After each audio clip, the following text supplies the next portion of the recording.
पटाखा सास। जेठानी अपनी देवरानी को सास का एल्बम दिखाते हुए बोली, मम्मी जी पड़ोस में बतियाने गई हैं, चल हम दोनों उनकी एल्बम देखते हैं। देवरानी, अरे भाभी, ऐसा क्या खास है इस एल्बम में जो आप चुरा कर लाए हो? और मुझे भी हैरान होते हुए पूछा। जेठानी, खास ये है कि इसमें मम्मी जी की यंग एज की फ़ोटो है। मम्मी जी इसमें पुराने ज़माने की हीरोइन लग रही है। जेठानी ने आंख चमकाते हुए बोला। देवरानी, अरे भाभी, ये तो पुराने ज़माने की सायरा बानो लग रही है। स्टाइलिश मैक्सी, कसी हुई ड्रेस। देवरानी की तो आंखें ही चौंधी आ गई। जेठानी, अरे पेज पलट, आगे चल देख, और भी है। देवरानी, हे भगवान, इतनी छोटी सी स्कर्ट, लगता है किसी स्कूल के टूर पर गई है। जेठानी, हाँ, वही मुझे भी लग रहा है। देवरानी, भाभी, फिर हम दोनों पर इतने बंधन क्यों? दिन भर साड़ी पहन कर रहो, सर पर पल्लू लो, तेज आवाज़ में बात मत करो। देवरानी ने मुँह बिचकाते हुए बोला।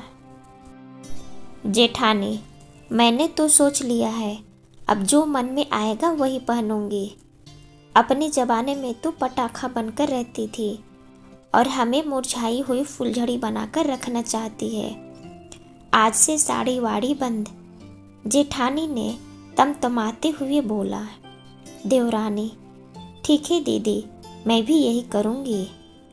अगले दिन जेठानी कसा हुआ गाउन पहनकर अपने कमरे से बाहर निकली और देवरानी बहुत ही टाइट पैंट और छोटा सा स्टाइलिश टॉप।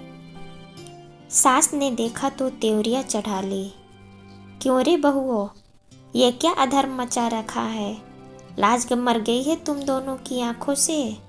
ससुर है घर में, जेठ है, और तुम लोग ये क्या छमक छल्लू बनकर निकली हो? मम्मी जी, अब हम लोग यही पहनेंगी। साड़ी वाड़ी ओल्ड फैशन हो गया है। दोनों इतराते हुए बोली। अरे कंजड़ियों, जाओ फौरन कपड़े बदल कर आओ, वरना अभी यहीं इन कपड़ों में आग लगा दूंगी। मम्मी जी, अब आप रहने ही दीजिए, हमें आपकी सारी पोलपट्टी पता चल गई है। अपने ज़माने में तो आप सायरा बानो बनकर रहती थी और हमारे ज़माने में भी आप हमको फुलझड़ी बनाकर रखना चाहती हैं। हमने आपका एल्बम देख लिया है, इसीलिए अब आपको अपनी इज्जत प्यारी है तो आगे कुछ मत कहिएगा। छोटी बहू ने तेज आवाज़ में कहा। सास, अरे करम जलियो, मर जाओ तुम दोनों। मेरे पीछे मेरी चीज़ें खंगालती हो, और जो फ़ोटो तुम दोनों ने देखी हो वह मेरी नहीं, मेरी जुड़वा बहन की थी। उसे एक मिशनरी की नंद ने गोद लिया था।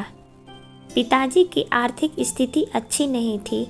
उन्होंने सोचा अच्छा रहेगा, ऐसी ही उसकी पढ़ाई लिखाई भी पूरी हो जाएगी।